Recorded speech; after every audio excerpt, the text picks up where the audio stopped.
Tila hindi naging maganda ang resulta ng pag-guest ni Janela Salvador sa It's Showtime na kung saan nga ay pinag-usapan online. Ito ay nang mag-request si Kim Chiu na magbigay ng sample si Janela Salvador dahil may bago itong song. Pero hindi nga ito pinaunlakan ni Janela at sinabing pause siya at sinabing kayo na lang. Wala mang masamang intensyon si Janela pero maraming mga sensitive na fans ang nakapansin na tila rude daw ang ginawa na ito ni Janela. Sana man lang daw ay nagbigay ito ng kahit na konting sample.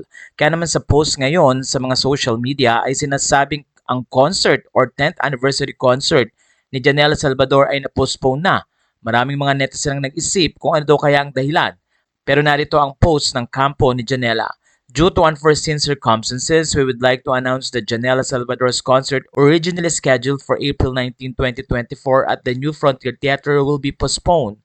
Sa puntong ito ay maraming mga netizen ang nagbigay ng comment at nagsabing mababa daw siguro ang benta ng ticket. Patukso namang sinabi ng ibang netizen na baka paos at ang iba naman yung nagsabing naging negative ang effect ng pag-guest nga ni Janela sa It's Showtime. Narito ang comment ng mga netizen.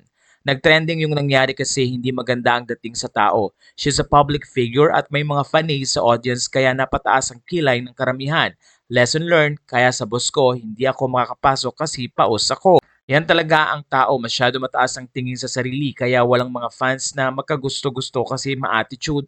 Ang fans gagawin lahat para sa ikabubuti ng karir mo, pero kung ganyan naman kung umasta sa mga fans na namimili ayon lang sa feel niya, kaya pagbigyan niya, kawawa naman kami. Sa puntong ito ay tila maraming mga netizen ang nagsasabing negative ang ilang ugali ni Janela Salvador. Pero matatandang ipinagtanggol din si Janela ng host ng It's Showtime na si Karil na ayon sa kanya na walang masamang ginawa si Janela, tanging na misinterpret lang ito ng mga netizen. Samantala ang mga fans naman ni Janela ay naghihintay ng further announcement kung kailan matutuloy ang nasabing concert.